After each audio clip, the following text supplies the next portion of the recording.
consumer health. So I'm glad to have you here to help me digest what we learned in these 2-day conference. It's been pretty exciting. Some really interesting stuff presented here. We talked about yesterday. People seem to be really enthusiastic, and that's. We were in the subway. I saw some other people, and we felt like it's like almost high. Yes. People are high. It's really interesting because I think it speaks to the fact that technology in health seems to have reached a critical mass, that it really is a breakout phase. I think people feel like exciting things are all starting to come together after they've been plugging away at it for a while, or maybe it felt stagnant for a while, but suddenly it's starting to click. I gather there are several different big categories or areas. Data, for sure, big area. Social networking, community, patient engagement, and behavior change. That's another big thing. So perhaps we can just chat a little about each of them. Now, data. A humongous amount of data being generated and more. Are we making more sense to it? I mean, are we better dealing with it? That's the brilliant question. It is a brilliant question because, as everyone knows, you can have garbage in, garbage out, and you don't want that. But what people are trying to do is take the huge amount of data that's out there in online communities, in patient advocacy groups, in just comments, the entire internet, and then process it into something usable. And what's interesting is they're focusing on drugs, prescription medications, and trying to find out if in some way the internet can be used to data mine for reactions, post-marketing events, things that they think show up there long before they show up in more formal and much more expensive trials. Speaking of which, data mining, we chatted yesterday about two companies. Big session on that. Yeah, one is Patients Like Me, and the other, I think, is First Life. First Life, yeah.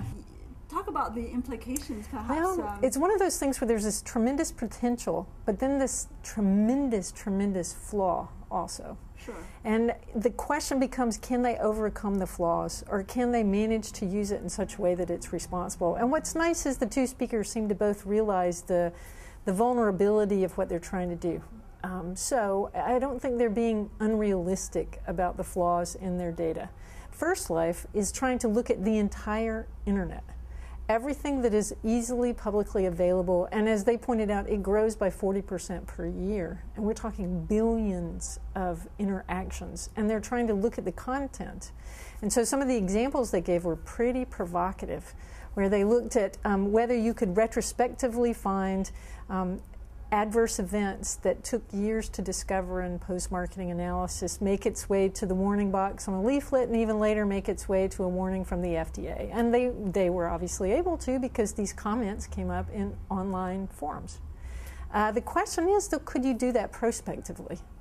I don't know if you could. And then the real question becomes, even if you could, at what threshold is it actually valid? If you're looking at a community of users who are all self-selected and have infinite amounts to repeatedly say the same thing, some of whom are not reliable about reporting things, what is your threshold for starting to take it seriously? I don't know. Oh, what are the implications to the pharma companies? Well, I think actually the Patients Like Me example, it probably has more direct correlation to today's world. So Patients Like Me is different in that they have taken their data and they look at their comments as qualitative data, and then they look at their reported things from their patient profiles, and they use that as quantitative data, and then they've tried to use it to compare drugs head to head in a way that, as today's market shows, drug companies often can't afford and aren't honestly really excited about comparing their drug to another drug that's already out there head to head. What is the upside in that process for them?